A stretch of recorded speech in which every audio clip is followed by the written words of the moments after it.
What's up, gamers? Welcome to another Minecraft Let's Play 100-day 100% challenge, but in this video, you can't touch red. This is actually a mod I coded for Minecraft a few months ago. It's really interesting because it's not actually a Minecraft mod at all, and it's a video game I made in Scratch. My brother is playing it. Let's see if he can get all the way to the end.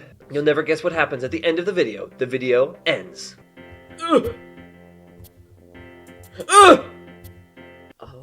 Oh no, not one of these things. Can it get pushed? Oh yes it can. Oh, so you just do that then. What is that? That's not actually a fair... Oh no. See, this is what I was talking about with Press L. Press L. Press L. It used to be in all my games that every time you die, you have to restart the entire game. But then in this one I thought, you know what? That's annoying. Stop. Stop! Go away! Ugh! See, now I'm gonna lose another heart from that thing coming back. Because I can't avoid it. Oh, there, I guess you can. Stop. The Invisibug works well with me. I focus on multiple things at the same time. Well, I can't! I wasn't even touching it! Oh, you discovered the glitch. What's the glitch? Stop glitching, Everett. Stop glitching, Everett. Well, I can still beat the level of this thing. You're trying to beat the level with the waffle? Well, you can't. I don't press the glitch button anymore, Everett. What does it do? What is nothing. That for? It does nothing. Oh. How, though? What is this? I wasn't even touching anything. Oh, you discovered the second glitch, which is that when the walls are flashing, you can clip into them. Did you just say this game is not the best? Well, it's not the best game ever. I think that's accurate. Ugh! No! Wait, it's inverted. Wait, what? Oh, they can only go that way? Are you recording? Yes, Mom. What is this? There's that stupid bug that doesn't have any point. Every time you press the glitch button, Everett, don't you know that a fairy dies? But I don't care. And you have to care. We scare because we care. Care Bears. Scare Bears. What was that? But what does that do? Everett, just stop pressing it, please.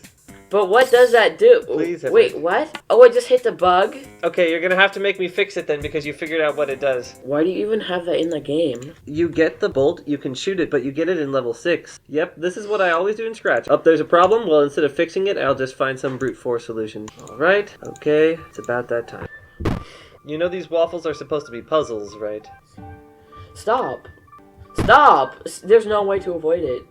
What's that stupid bug come when I'm like right there? See? See? A, B, C, D, E, F, G. Stop. Look, you solved the puzzle. Hooray. If completed puzzle, open curly bracket, celebrate, semicolon. No. No, no, no. Okay, good. No. Stop! What was I supposed to do there? You did it. Level 4. Oh, I see how it is.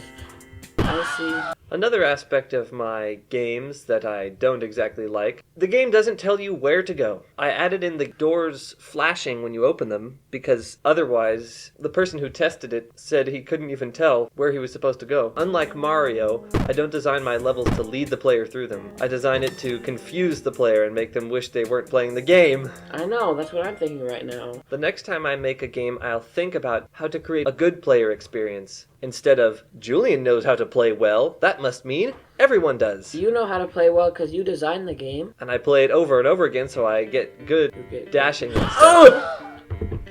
I like a color-based collision system because then you don't have to wonder, will this hurt me? If it's red, it will hurt you. But what if you're colorblind? That's a really good point. Maybe instead there can be textures, such as everything that damages you is covered in little triangles. But what if you're shape blind? But what if you're just blind? Everything that damages you can have a certain smell. Maybe it smells like dirty socks. Well, the game was too frustrating for my brother, so I'll be taking over from where he left off. To me, making games is another form of storytelling. It's a story where your hands become the character's hands, your arms, their arms. Or in the case of this green bug, their bugs, your bugs. Now, Everett noticed that the Invisibug is annoying. Well, to me, I'm constantly keeping track of where it is. For example, as I'm just in this little alcove, I'm looking at it and thinking, yep, there it is. Oh, that's the kind of difficulty you have to do in order to avoid the Invisibug. Now as I'm going up here, I know that it will come back around to hit me, so I'll wait in the middle, and then boom. Maybe I add annoying things like the Invisibug because I get so used to playing the game normally that it becomes boring for me to test the same level over and over. I make levels more difficult because I play them so many times, and then I think, oh, this is easy, but it's not easy. Now we've finally gotten the weapon. Here it is. Earlier, there was a glitch where you could shoot, but this is how it's supposed to work. Boom. And now you are able to do this. Boom! All the people who played this and got to this point said that was so satisfying. They said, finally we got that little sucker. I'm pretty bad at video games, but when I make my own video games, well, oh boy, now we're at the level with the boss battle. I always love a good boss battle. When it's in hard difficulty, more of the little Koroks spawn around it. Here's another problem. I'll make things that are complicated. Look at the way that all of these red lines move. Their movement seems random. The only reason I know what's happening is because I coded them. So I know what to expect, what to be afraid of. I need to be more empathetic with my player. I need to take their perspective. I need to design levels in a world that's confusing and doesn't make sense. The way I design levels is as if the entire world makes perfect sense, but to the player it doesn't. They're scared. They're figuring out how things work. I don't think I've ever been a more sweaty gamer than when I was designing this level. In hard difficulty, this level is actually pixel perfect. You have to perfectly time every single sprint exactly when the bar runs out. You can't hit any of the walls. You have to take the corners perfectly. And the way I tested it was by playing it over and over again for an hour until I was able to get it perfect. Woo! But imagine this is the first video game you've ever played. Even on easy difficulty, that's a difficult level. Then again, Dark Souls is difficult and that's what people want. There was a man who was very good at video games, and when he played this, he kept laughing the whole time, and he was able to beat it on hard difficulty. Maybe I should design games for an audience, people who want a real unforgiving challenge. Now this boss battle is so difficult that I can't even beat it on hard, and I tried for an hour. Oh, there's another glitch. This cannon spawned in the way, and now you can't even get into the level. Okay, ready to see the boss fight? Oh no, it's two of the enemy we've already fought before! Ah! I tried to make it so that the enemies hide behind walls, and as you go around walls, they'll go around walls. Oh boy. Ah, see, he moved out of the way. Hey, get back here. Ah! Hey! Ah! Ah! That was the first damage in this boss fight. I'm doing pretty good. Ah! There was one in there! Oh man. The level becomes way harder if you lose these boxes in the middle. Ah! Ah, look at him! He's going around the obstacle! Hey! Boom! Got him! Now I can leave. Get out of here. Quick!